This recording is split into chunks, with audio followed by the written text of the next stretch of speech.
stunting dengan menjaga kesehatan gigi. Pertanyaannya, jadi ini hubungannya dengan stunting, Bu. Kalau anak sakit gigi, makannya kan juga susah.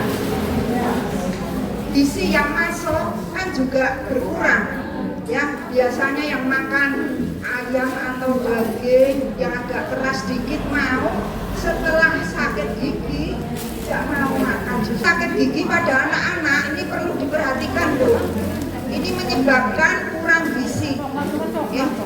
Balita kan penting ya, Bu, asupan gizi. Jadi kalau sakit gigi apalagi sampai bengkak kan ya, Bu. Fungsi gigi ada 3, 1 pengunyahan. Kalau misalnya tidak punya gigi kan juga tidak bisa ngunyah ya, Bu. Makanannya harus halus. Contohnya anak kecil kan juga makanannya harus halus karena pertumbuhan giginya juga belum sempurna. Ya. Yang kedua, untuk berbicara. Contohnya misalnya ibu ada yang ompong kanan atau kiri atau bahkan tinggal beberapa gigi, kan ngomongnya juga kurang jelas ya. Istilahnya apa, pelo ya, Bu. Ya. Yang ketiga, kecantikan. Ya. Misalnya ada yang ompong di depan, ya. Kalau ngomong kan otomatis ditutup ya. Ya. Ompong di belakang pun juga berpengaruh. Jadi di sini ompong, lama-lama kan kempot ya. Yang saya Bu, barangkali ada yang ompong ya. Karena usia nggak apa-apa, Bu, karena usia ya. Bentuk gigi anak-anak, bentuknya lebih kecil, warnanya kebiruan, jadi putihnya agak biru. Tapi kalau dewasa agak kuning, ya. Kecil-kecil bentuknya, agak bulat.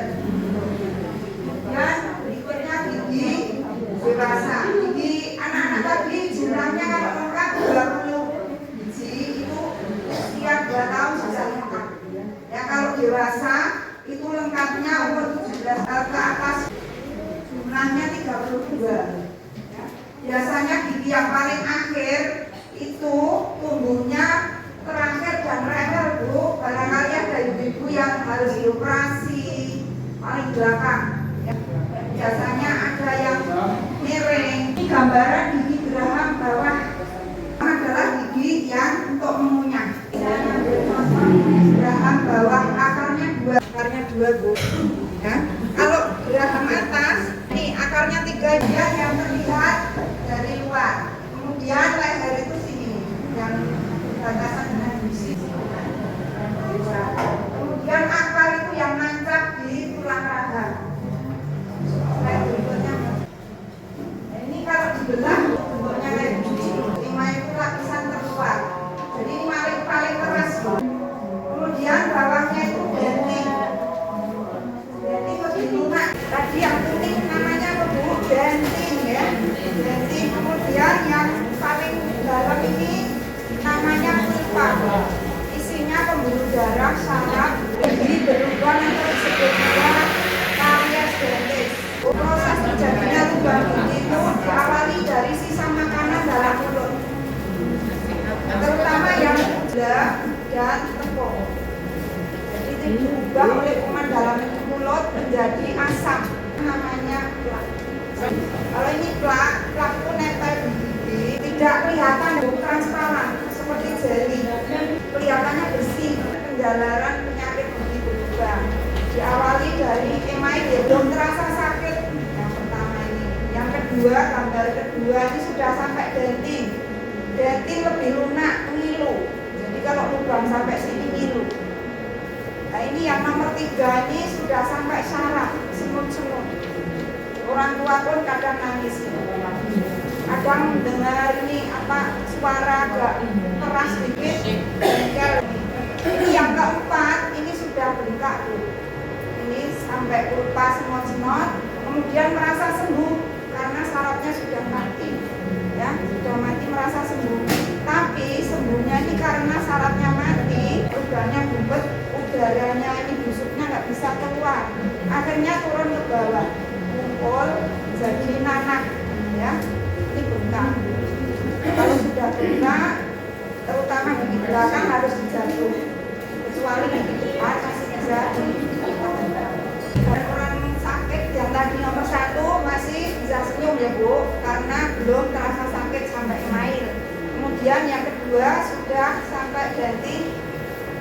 kir-kir ya Bu.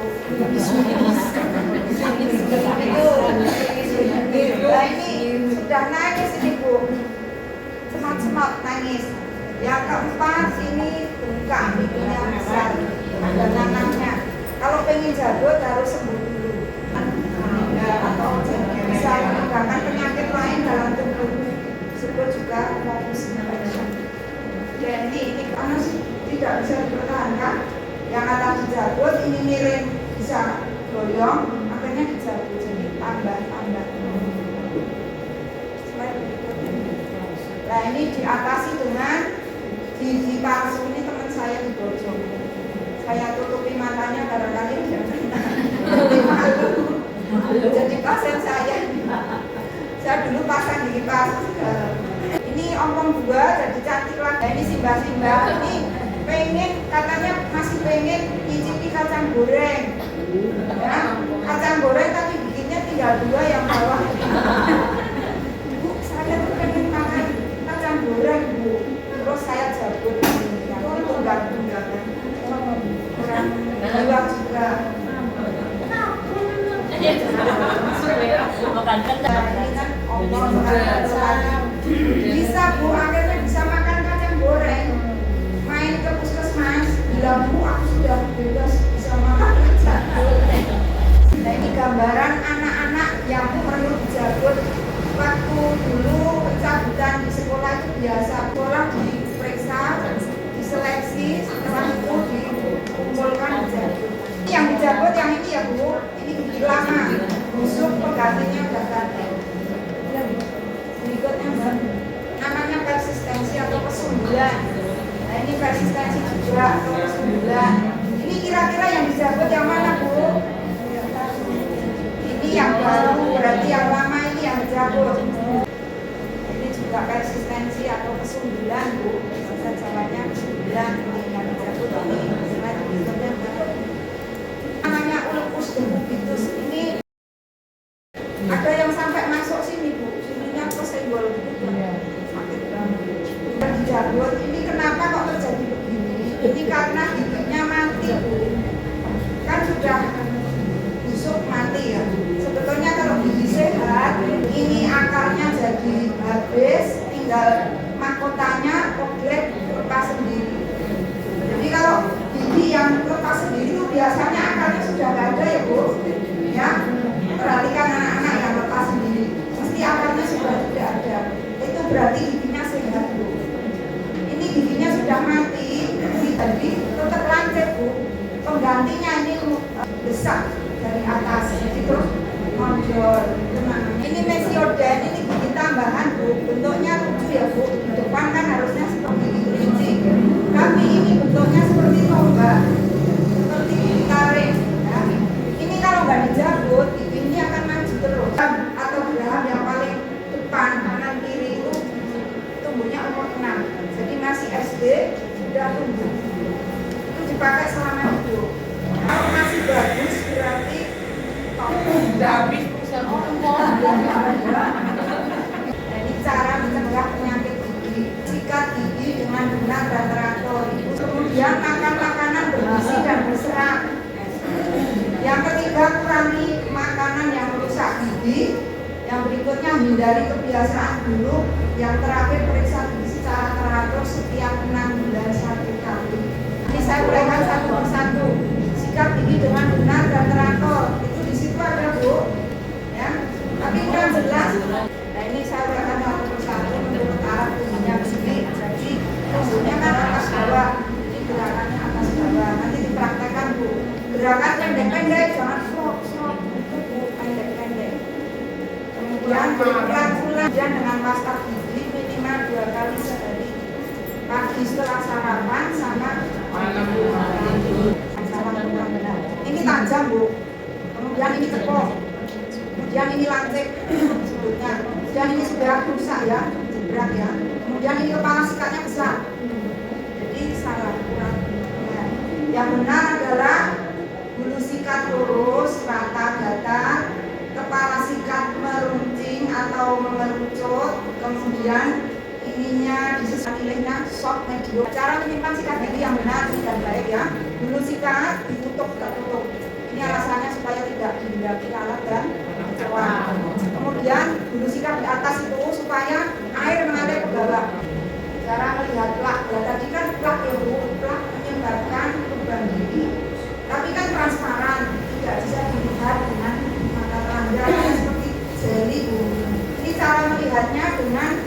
sembako bisa Bu. Caranya diteteskan di ujung lidah, kemudian diputar di gigi. Nanti kumur, setelah kumur misalnya ada merah berarti ini plak. Misalnya ini cara membersihkan selain menggosok gigi, membersihkan dengan benang Bu. Itu kalau dililit namanya dental floss. Nanti saya bagi yang kedua makan makanan bergizi dan berserat. Ini bisa self cleansing Bu. Jadi setiap makan nasi misalnya tidak sempat gosok gigi bisa diganti dengan makan buah. Ya, jadi kalau di dos makanan itu ada buah, paling tidak jeruk atau timun, itu makan terakhir Bu. Ya, tapi kalau makan buah yang banyak lebih bagus dimakan buahnya awal. Ya, ini makanan yang merusak gigi, ini kembang gula, coklat, kue yang lain kadar manis. Ini saya punya gambar di dari kebiasaan yang tidak baik. Contohnya pangur, sekarang sudah tidak ada ya Bu. Pangur merata gigi ini Bu. Motong ya, sama saja motong email. Memutih gigi juga ini karena melarutkan email. Putih kok tidak sehat, nanti akan kuning kembali. Kemudian gigit pensil, anak-anak sering gigit pensil waktu diberi pelajaran atau belajar, itu juga kebiasaan tidak baik. Ini akan menjadi maju. Dengan 5 kontrol kesehatan gigi setiap 6 bulan sekali. Anak-anak dibiasakan ini. Ini anak kecil ini, saya periksa 2 tahun terus dikirim di puskesmas. Setelah dijelaskan pada berani-berani kalau anak-anak pas liburan semesteran kan 6 bulan sekali itu diajak ke puskesmas untuk periksa. Sudah selesai ya Bu. Ini kebetulan saya sendiri juga anak Ibu, semua ada di atas Bu.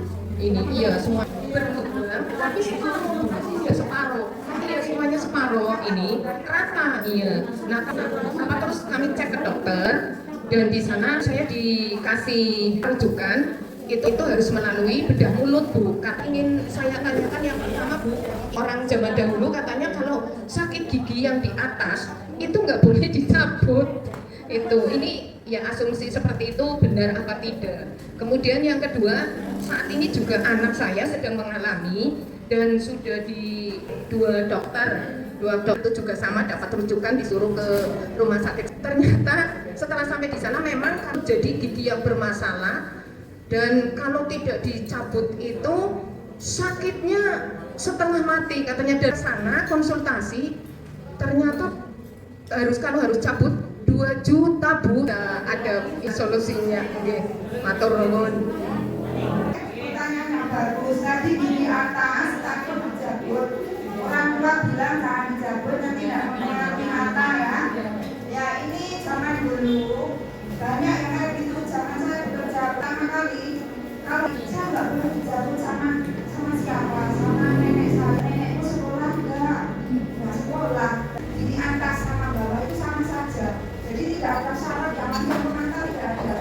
Ini justru kalau buka di atas bisa sampai sinus. Ini ada lubang, ya sinus. Jadi ada lubang nanti kalau latihnya masuk. Kalau buat sujud ini terasa titik-titik dan baunya justru kalau tidak dicabut bisa menyebabkan penyakit lain, bisa jadi sinusitis Bu. Ya, jadi jangan takut atas bawah sama saja. Kalau di atas semakin parah akan ikut aliran darah, bisa ke otak, bisa ke jantung, penyakitnya bisa ikutan ke aliran darah. Itu jawaban saya Bu. Yang kedua tadi biayanya mahal ya Bu.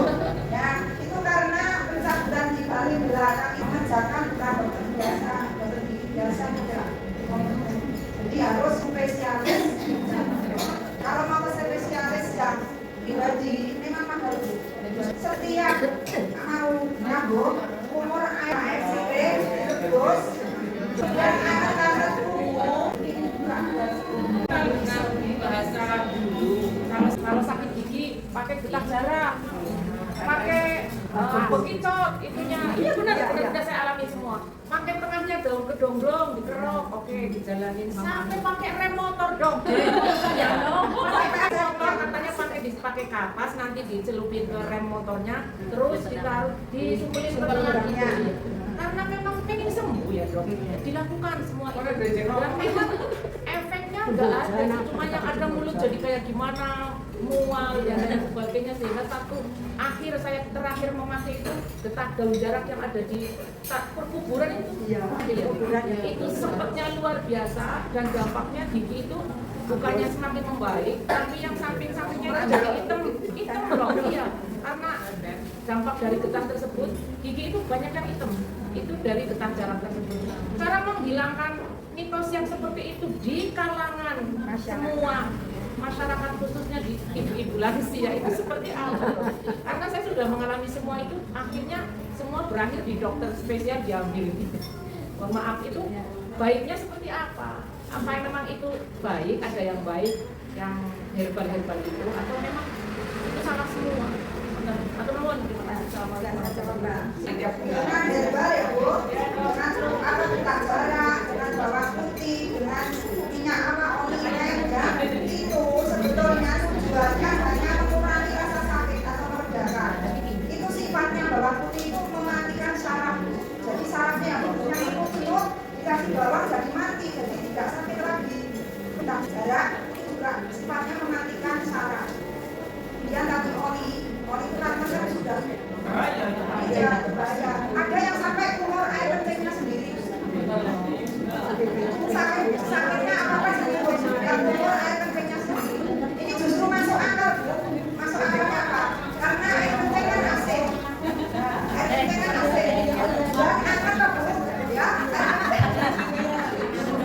air kencing itu kan anget dan asin ya Bu. Tapi kan juga jorok ya. Bisa diganti dengan air garam hangat untuk mengurangi rasa sakit. Sebetulnya itu mitos. Makanya tujuannya mematikan saraf dan meredakan sakit. Ya, saran saya ya tadi. Itu kan giginya berlubang, terus ke dokter spesial masih bisa ditambah Bu karena lubangnya belum terlalu lebar, ditambah karena pakai BPJS tambalannya dari pulang keluar dari dokter masuk rumah sudah lepas